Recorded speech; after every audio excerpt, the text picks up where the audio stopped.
fini TPS, ça veut dire commencer à faire déportation, commencer à couper quatre travail, commencer à faire tout le bagaille, c'est pour empêcher le faire ça.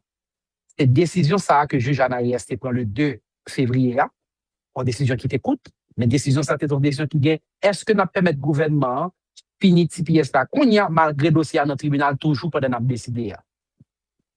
Maintenant, le gouvernement, pas d'accord avec le juge Anarias, il va aller plus devant dans le tribunal appel, mais d'ailleurs, aller dans le tribunal appel là, comme le juge Anarias dans le district Washington, dans le district Columbia, qui est dans Washington, dans le Washington DC, il va aller dans le tribunal appel qui gère juridiction, ça, qui c'est que le tribunal appel qui est dans Washington DC tout. Qui ça qui fait, c'est que, il va aller devant le juge Saoudi, juge là, permettre que vous cassez décision du juge Anarias pour empêcher nous commencer une action sur termination de TPS là, et permettre que nous commencer à agir pour nous. Maintenant, quand on a arrivé dans la décision, coup d'appel là. Coup d'appel là pour qu'on prenne décision sous dossier TPS là au fond, parce que le dossier ça a toujours devant le juge Anarias dans le fond. Mais, l'urgence qui vient pour commencer à finir le cognac, c'est lui-même que coup d'appel là a décidé sur les cognacs. Ça veut dire, coup d'appel là, est-ce que nous avons commencé à finir TPS malgré le dossier devant le juge Anarias toujours? C'est seulement ça que coup d'appel là a décidé sur lui à ce niveau. Parce que le dossier a sur tout lui-même pour qu'on arrive devant coup d'appel là, toujours dans le juge Anarias dans le premier niveau. Mais a seulement décidé sur est-ce que nous avons commencé à agir sous termination de TPS là, même si le dossier est dans le tribunal. Coup d'appel là, dans la décision là, il dit que ça, c'est un recours qui est extraordinaire que le gouvernement fait. Lorsqu'on demande pour lui permettre de commencer à agir malgré la justice pour qu'on clair sur est-ce que quelqu'un doit faire soit faire ou pas. Pour y d'accord faire ça, il y a 4 bagailles, il y a 4 critères qu'on suppose remplir pour qu'il y ait d'accord pour permettre de commencer à agir malgré que la justice pour qu'on décide est-ce qu'on est dans le bon droit ou pas. Premièrement, pour qu'il soit capable de garder que les dossiers arrivés pour prendre une décision sur le dossier en soi, ou bien pile chance pour gagner un dossier. Ça relève likelihood of success. Ça veut dire, est-ce que les probable qu'on va gagner succès vraiment, même si nous ne pouvons pas finir de tout dossier, mais est-ce que en termes de probabilité, est-ce que nous avons en faveur ou gagner faveur pour plus facile gagner que l'autre partie? Ça, c'est un. Deuxièmement, c'est est-ce que on a souffert de dommages qui n'est pas capable de réparer? Des dommages, ça, des dommages qui sont irréparables.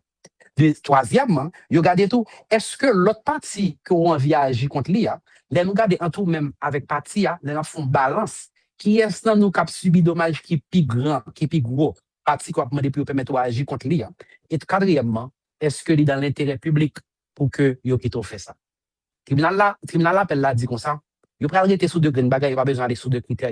C'est est-ce qu'il y a une partie qui gagne dommage irréparable dans le dossier ça, si vous permettez que TPS ça commence à finir sans que pour qu'on ait une décision de justice qui sortit.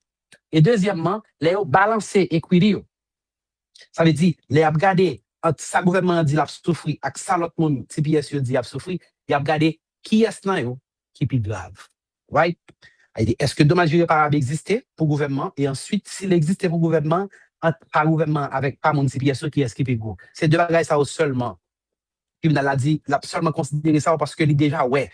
Depuis la première fois que le dossier a regardé le dossier, il voit que le gouvernement n'a pas satisfait tous les deux critères. Pour qui ça? Dans peine irréparable, dans dommage irréparable, le gouvernement prend une approche qui dit que c'est nous-mêmes qui exécutifs, nous supposons un pouvoir pour que nous baillons TPS et finissons TPS les nouvelles. Ça, c'est un prérogatif pouvoir exécutif là. Et le fait que l'autre pouvoir, qui est le pouvoir judiciaire, est capable d'entrer bouche dans le dossier, ça, nous déjà souffrons d'un dommage irréparable dans l'attribution que nous-mêmes nous gagnons comme pouvoir exécutif. Donc, sur ce fait seulement, je dis le tribunal là, c'est pour considérer que nous avons un tribunal en dommage irréparable. Il y a 3 juges qui ont décidé parce que son tribunal appel lié. Notre tribunal appel là, c'est un collège juge, un panel, c'est 3 personnes. Il y a 2 dans eux, c'est le président Biden qui nomme, il y a un, c'est le président Trump qui nomme. Now, qui ça qui fait, c'est que la majorité dans le tribunal là dit que l'approche que le gouvernement prend pour dire que par le simple fait que le pouvoir judiciaire là rentre bouche dans de cette TPS là, c'est déjà un dommage pour lui-même.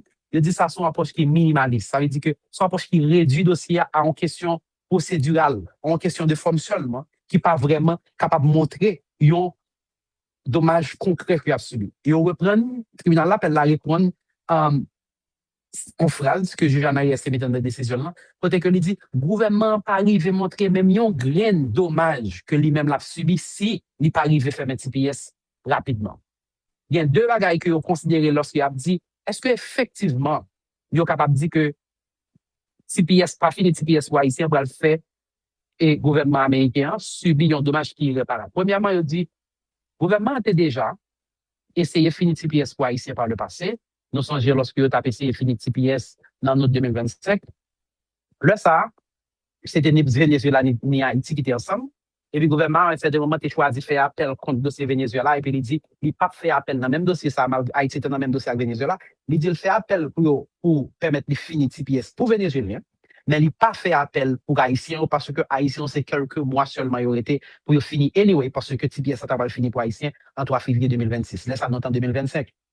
Le gouvernement et le tribunal l'appel a dit, mais si en 2025, on pas dit que les urgents, on était d'accord pour y faire quelques mois parce qu'on était pas fini anyway, ou quitter le fini, c'est parce qu'on est d'accord que pas de urgence, pas de urgence pour finir TPS là vrai, c'est juste que on était capable de le arriver pour finir.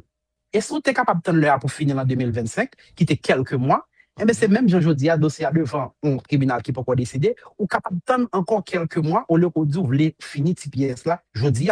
Donc, pas une urgence vraie, parce que même gouvernement, ça en 2025, te dit, bon, les bails va sur question finir TPS haïtien, capable de faire 12 mois au lieu de 18 mois, il était quitté le fait les 6 mois, parce que pas de dommage irréparable, il était d'accord ça, et je dis, il n'est pas capable de venir faire même argument ça pour permettre les fermer TPS immédiatement pour haïtien. Deuxième différence, il fait, et ça, de taille, c'est la question Venezuela.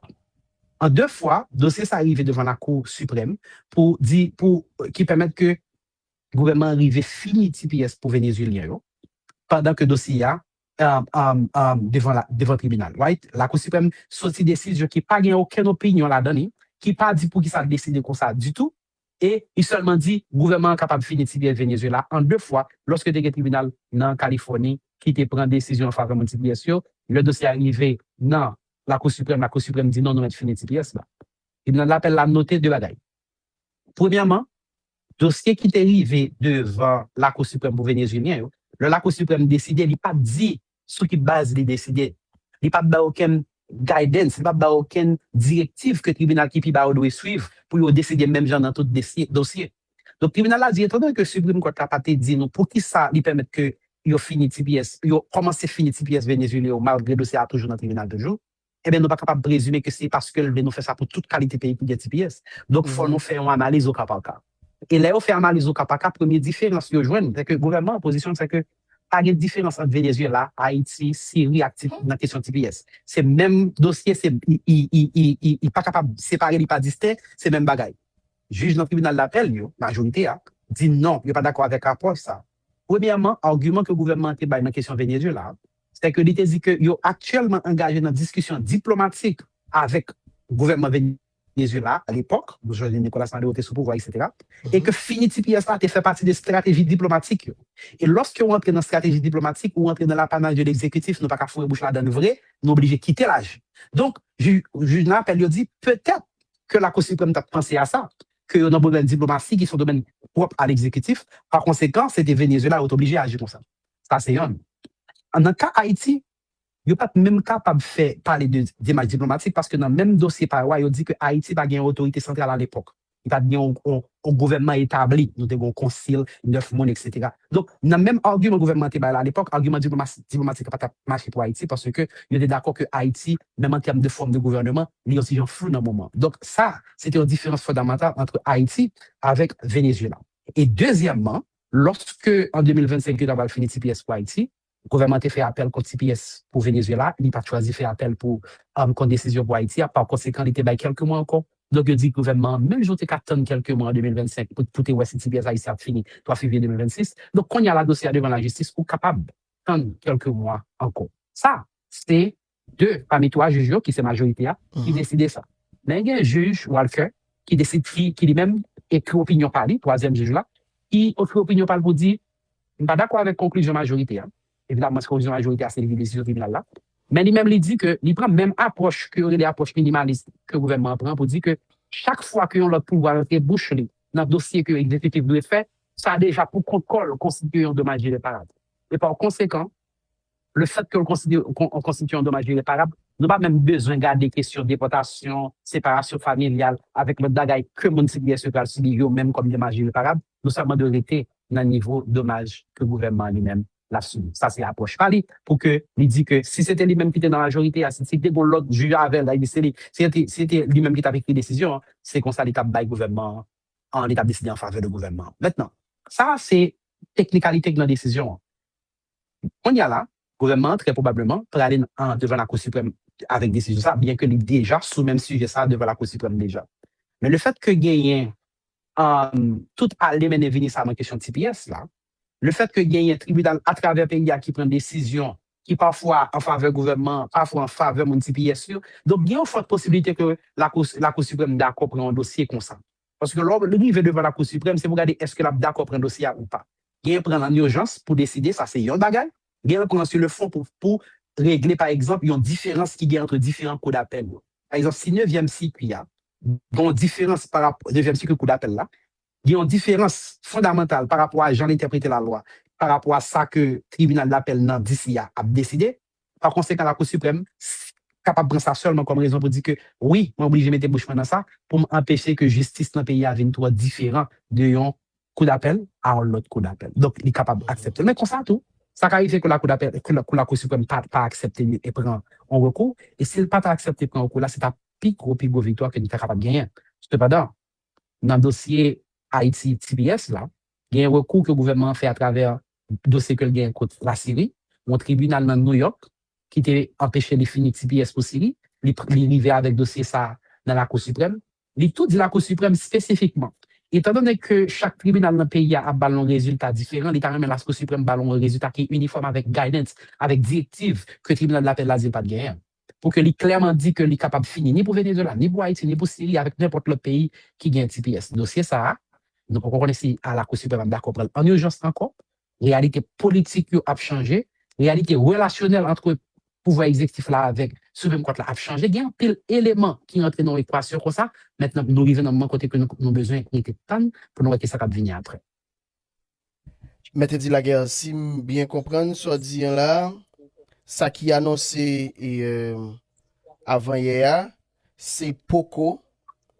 D'accord, dit c'est pas décision et la cour d'appel là en soi dans le fond, c'est par rapport avec demande que le gouvernement a fait pour dire bah y a possibilité pour y agir en attendant que procédure là lui-même les continue. Maintenant, est-ce que nous devons attendre à une décision finale la cour d'appel avant dossier aller dans la cour suprême ou du moins le gouvernement après aller droit, il n'y a pas besoin de on l'autre décision de la cour d'appel encore. OK, chaque fois que vous avez une décision quelconque dans un tribunal, depuis son décision tribunal la prend, même si le dossier n'a pas encore fini, vous êtes capable de faire un appel contre décision ça, que le tribunal la prend, même si le dossier a été devant le tribunal là, pour rester pratiqué dans le dossier. Okay. Donc, le gouvernement doit pour que les ADN appellent directement avec le fait que la cour d'appel prend une décision qui dit que n'est pas encore capable de finir TPS là pendant le dossier pending. Par conséquent, il est capable de prendre une décision sur ça, pour aller devant la cour suprême. Right? Maintenant, le fond de l'affaire a toujours été devant le juge Anariès, bien que, on pas gagné. Et du coup, dans la langue française, nous connaissons ça, appel interlocutoire.